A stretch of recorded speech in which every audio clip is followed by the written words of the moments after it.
Rich from Louisiana asked me about how to measure shears, so I've invited my husband Gene, who's the sales manager for Bonika Shears, to tell you how he measures hands for shears. It's also fun because it's an opportunity for you to get to hold a pretty girl's hand. And my wife doesn't even mind when I do it, so it works out real well. And it's the only pay he gets. That's right. They don't pay me anything, but I do get to hold pretty girls' hands. And if I do my job right, I'll get their name, address, telephone number, and they will give me money. And when you're big and ugly like I am, that is an excellent fringe benefit. Hey, you think they give you money? No, it comes to me. Well, maybe so.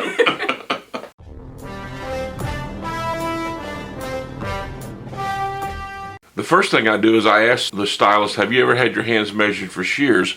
And I just stick my hand out like that. Then they usually lay their hand in there.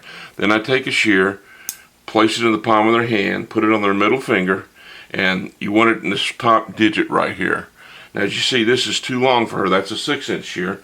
So I'll say, well, that's too long for you. Let me get a 5.5. And you see that fits in that top digit there. And then I would bring out several 5.5s. And I might show her these different shears. And if you notice, when we put them in the hand, like this one right here, it measures out a little different on the hand. Not much, but just a little different. The blade side's a little different. You see one blade is longer than the other. So you just need to watch that. Now, if you do a twister, you need to measure back here. Put this right back in here like this and put it on her hand. And there, that's the 5.5 again. If I did this, see, it would be too short. Now, you always use the middle finger, because if you use this finger, it's not going to work. And I always tell them that there's a scientific name for that middle finger. It's called the traffic finger. And when I pull out in front of them in traffic, they're going to use that middle finger to wave bye-bye to me. So I always tell them, and put it until you meet resistance. I used to say until the fat of the thumb stops it. But my wife, Bonnie, who's a biology teacher, has informed me that there's no part of a woman's body that has an ounce of fat on it whatsoever.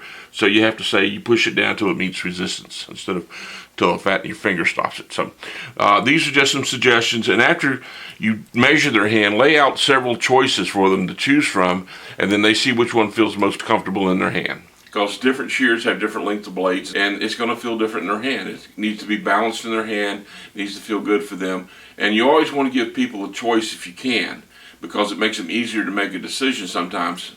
Now, you don't want to give them 15 or 20 choices, but if you give them 3 or 4 choices, it's easier for them to make a decision because they feel like they're getting the best shears for them. They're not just settling for the shear that you have available.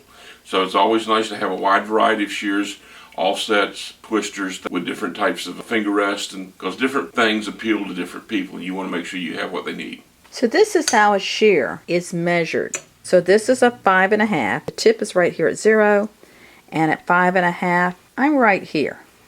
So it doesn't include the finger rest. If I go with a different shear that's also considered a 5.5, put it side by side here. I'm going to put the tip at 0, 5.5. It still looks like a 5.5, so they're measuring from here to here. But if I put the two blades together, can you see how the blade on the tribal shear is actually longer than the blade on the jazzy?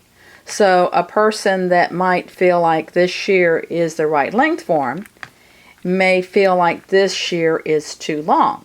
Then we're going to go to another extreme with a twister. This is our rocker shear, or a swivel thumb, some people call it. But I want you to see what a difference it is in the length of the blade. If you're comparing it to the tribal, the blade is at least 1/4 of an inch shorter. Compared to the jazzy, it's 1/8 of an inch shorter. So you have to put it in your hand and see what feels right to you. And the reason you want these at this particular length is for most people, the length that fits their hand, like Jean measured it, will be the most comfortable. And they want something where they're holding the hair, that tip of the blade will fall somewhere between this knuckle and up here. So if it's too long, they cut themselves here. Too short, they cut their knuckles. So these lengths that we measured are rule of thumb. You are going to need to, as a stylist, or you sharpeners, when you're measuring your stylist's hands, you need to let them understand they need to pick up the shears and test drive them. See how they feel in their hand. If you're enjoying and getting benefit out of our videos about shears, sharpening, all things that have to do with the stylists and barbers and groomers, and having the right tools for cutting, please like, comment, tell us ideas for future videos, and subscribe and hit the little bell so that you'll be notified when we have new videos.